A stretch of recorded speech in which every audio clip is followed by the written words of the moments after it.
This is modern-day South Africa. Blacks and whites mingle freely. It looks like the perfect utopian society. But that is not the case. The scars of the past still remain on the face of South Africa. The scars of apartheid. Apartheid became the law after the National Party won the election in 1948. The National Party separated people into three race groups: whites, coloreds, and blacks. Whites received the best treatment, the most land, and the best education, while the colored and blacks were forced to carry passbooks everywhere with them and received many disadvantages. They were brutally beaten for no reason at all. In the 1950s, many groups formed to protest against apartheid. The most prominent of these groups was the African National Congress, or the ANC. In the 1980s, governments around the world started to pressure the South African government to end apartheid. Many countries stopped doing business with South Africa by imposing economic sanctions against them. As the pressure and protests increased, the government began to relax some of the apartheid laws. Apartheid finally came to an end in the early 1990s. In 1994, a new election was held in which people of all color could vote. The ANC won the election and Nelson Mandela became the president of South Africa. The Promotion of National Unity and Reconciliation Act was passed in 1995 by the new government, which created the Truth and Reconciliation Commission, or the TRC. The purpose of the TRC was to help heal the country and smooth out human rights violations that occurred during the apartheid. Its emphasis was on gathering evidence from both the perpetrators and the victims, and not on prosecuting individuals for crimes. This was unlike the Nuremberg trials, which occurred after World War II, in which the Nazis were tried for their crimes and the majority of Nazis were found guilty and hung. However, the members of the TRC wanted it to be as successful, if not more successful, than the Nuremberg trials. But the only way for the TRC to be successful was to be completely unbiased. The TRC had to remain politically inactive in a very political society. They couldn't adhere to the nepotism or do the bidding of the ANC.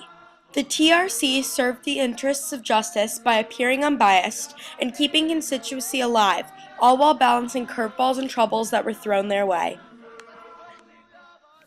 Being a member of the TRC was not an easy task. Desmond Tutu, the head of the TRC and author of No Future Without Forgiveness, explains in his book that it took a long time to form a group that was ready to work and trust each other.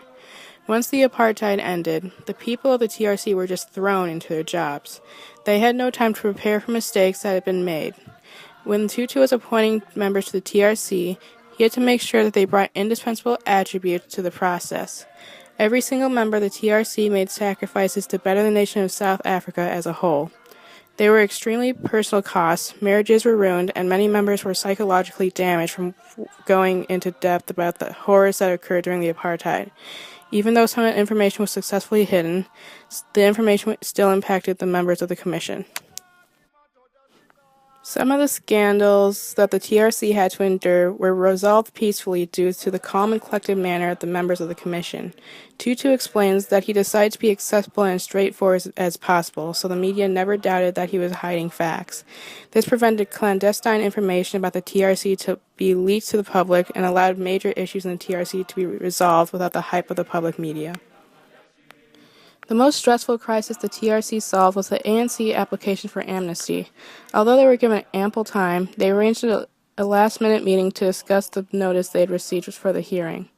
When the TRC refused to have this meeting, the ANC stopped the TRC's publishing of the report to the president, which was due in 2 days, by applying to the High Court for an interdict.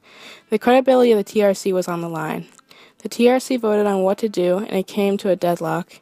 It was Tutu's decision. He voted to say no to the ANC.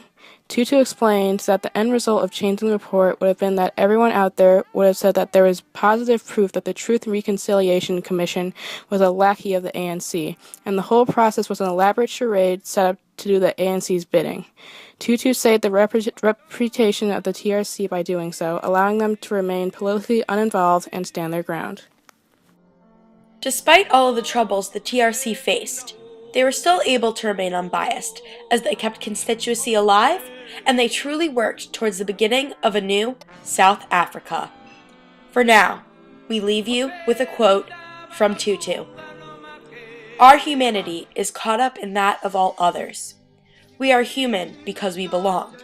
We are made for community, for togetherness, for family, to exist in a delicate network of interdependence.